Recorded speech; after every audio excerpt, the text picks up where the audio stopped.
What is the most beautiful equation in mathematics? Many people will go with the Euler equation. E to the I pi plus 1 equals 0. It links many fundamental constants of mathematics. We'll go with the trinity equation. 1 equals 0 times plus infinity. Why is it a beautiful equation? Is it even correct? So 1 equals 0 times plus infinity is the third equation, the third trinity equation that we have in the mathematical trinity paper, of which you can find a preprint in the comment of the video. In this paper, numbers, all the rules of numbers, stem both from axioms and from primary numbers carrying these axioms. So 0 carries a lot of axioms, 1 carries a lot of axioms, and infinity also carries some axioms. Plus infinity carries the axioms of completeness, which gives it a specific location on the line. What makes 1 equals 0 times plus infinity beautiful? 0 is intuitively sort of a perfect number because you can see that 0 is at the center. It's the origin, it's the center. All the numbers are sort of symmetric with respect to 0. They have an opposite. 0 is the additive identity, and for any number you have the opposite with respect to 0. So for all x you have minus x. So 0 is sort of a center, it's a center of symmetry. It is a beautiful, perfect number. What about 1? 1 is the seed of natural numbers. It's the unit that we add. 1 is the multiplicative identity. It also defines inverses. But while 0 defines opposites for any number, 1 defines inverses for all numbers except 0.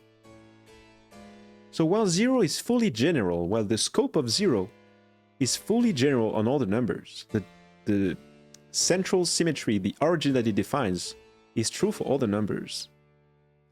For the number 1, it applies for everything except for the number 0. It has sort of this logical distributed properties, a global property, a globally distributed role of the number 1, except when it comes to 0. And so it's like, it's a beautiful principle, but with a weak point.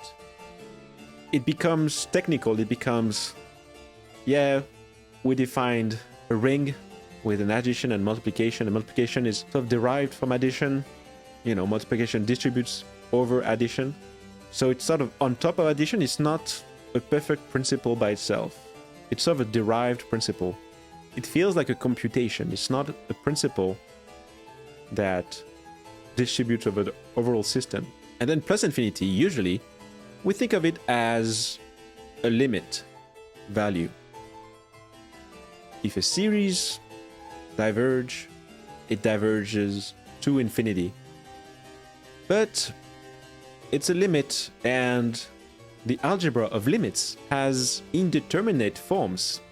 In the algebra of limits, 0 times plus infinity is an undefined, undeterminate form. So plus infinity is not perfect, and 1 is not perfect. But in the mathematical trinity, something happens where instead of having just one perfect number, 0, and 0 doesn't generate any number beyond 0. 0 plus 0 is 0, 0 times 0 is 0. So 0 is perfect, but other numbers are involved in numbers. 1, for example. And numbers go beyond 1 and go to infinity. But 1 and plus infinity are imperfect in the typical way of looking at mathematics. One doesn't have a distributed principle over the real numbers. It doesn't belong to the real numbers. It inverses everything but the number 0. And plus infinity is not perfect because it's just a limit value, and the algebra of limit is something with a lot of indeterminate form or underdeterminate form. So mathematics is defined with this perfect number 0 and none of the rest. But with 1 equals 0 times plus infinity, something happens. First of all, plus infinity is defined as this supremum at the right of the numbers. There's a logical geometric understanding of numbers, so numbers not only are understood logically in the relations that they have with other numbers, but also geometrically, and so plus infinity is at the right of the number system. It's a supremum, and there's a way to define how some series, some sequence of additions leads to a supremum that is plus infinity. So it's a well-defined entity, plus infinity. So plus infinity becomes this perfect number because it's just perfectly at the right of the system and it's greater than all the rest of the numbers.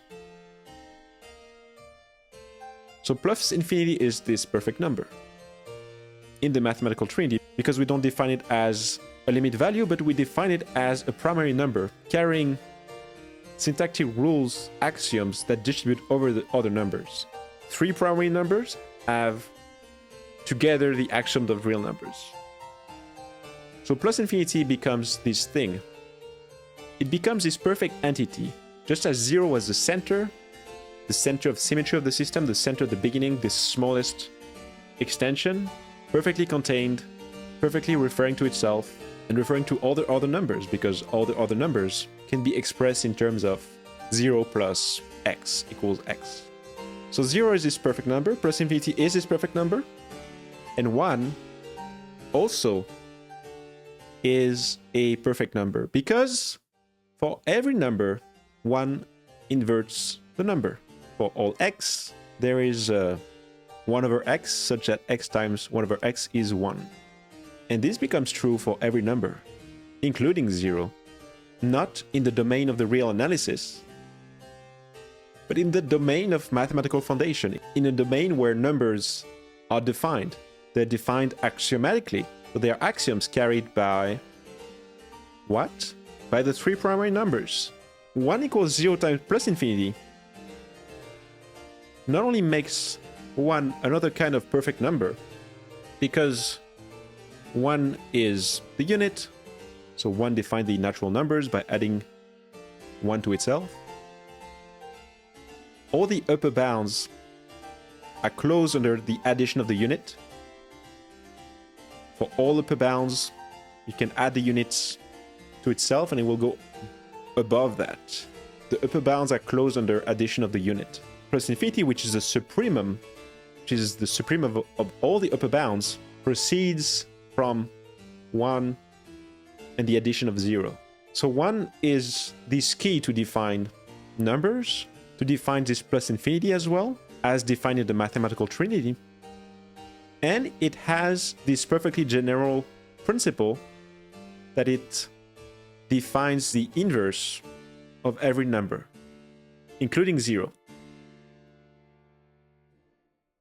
So we went from 1 perfect number 0 with imperfect 1 and imperfect plus infinity to 3 perfect numbers: the center, the supremum that is above all the other numbers, and then 1 that inverts all the numbers, that defines the line, that defines the pathway to plus infinity, because all the upper bounds will be below this 1 added to itself. So 3 perfect numbers. It is thanks to this equation, and this equation, T3, the Trinity equation,